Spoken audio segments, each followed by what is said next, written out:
Hey guys, this is B2 Delta Fan 101, and this is the official review on the Dangerous Power FX. I've put a couple cases through this thing. It's a nice shooting gun. It's fairly smooth. I mean, it does have some kick on it, but once the tank and your hopper are fully loaded and stuff, it's not too bad. I guess we'll start off with the 3D milling. As you can see, the gun is very well machined. Looks super nice.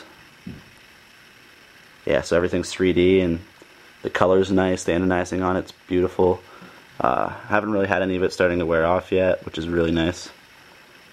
And everything just looks like it's well made. It's durable aluminum or metals of some sort. I'm not really sure exactly what, but it's not like the LT where it's the construction on it's like weird. I don't even know what the stuff's called, but maybe polymer. I don't remember. So yeah, I guess we'll start off with the switchblade trigger. You can have it whatever way you want for personal preference. This is the rake style, I think, and this is the blade style. Either that or it's the other way around, but yeah, you can just switch it, pivots on one point, and you can have it whatever way you want. I like this for ramping because you can just have a nice trigger there to shoot.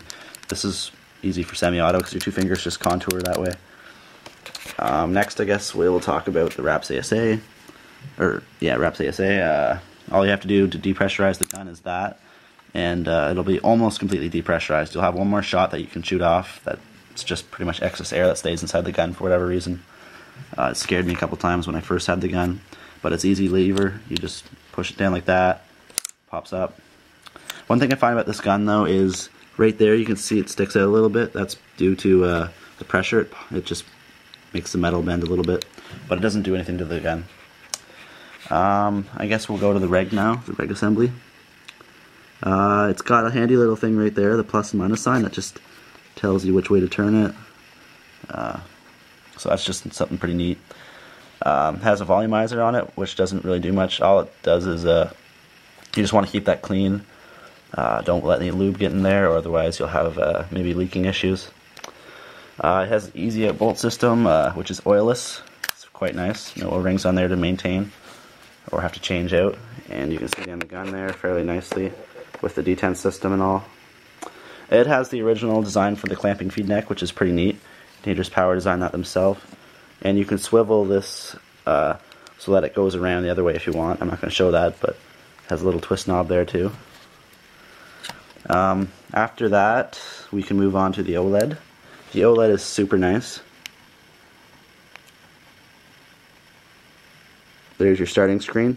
I'm on 12.5 semi with no tournament lock and full battery power, and the eyes on. To turn the eyes off, you just do that, and then you can just do that. To cycle through your board, you just hold the trigger down and the power button, and then you have all your settings here. It's hard to see that. I'll let it focus for a sec. You can't see that, but anyways, that's just how you cycle through it. It's a pretty easy board to understand. Everyone seems to think it's really hard for some reason, but I like the board a lot.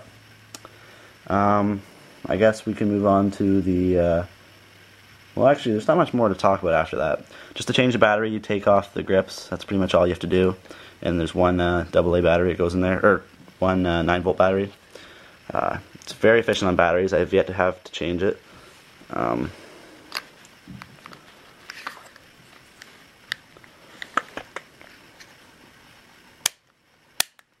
So yeah, the RAM assembly, it's supposed to reduce, or it's supposed to make it so it's more efficient, which it does.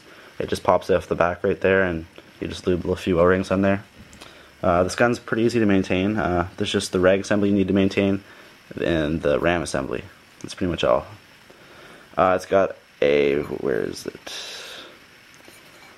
A .689 barrel. There, .689 stock barrel, which is better than some that have .693. It'll be a little more efficient on your paintballs, and it's still pretty accurate for a stock barrel. Matches nicely with the gun.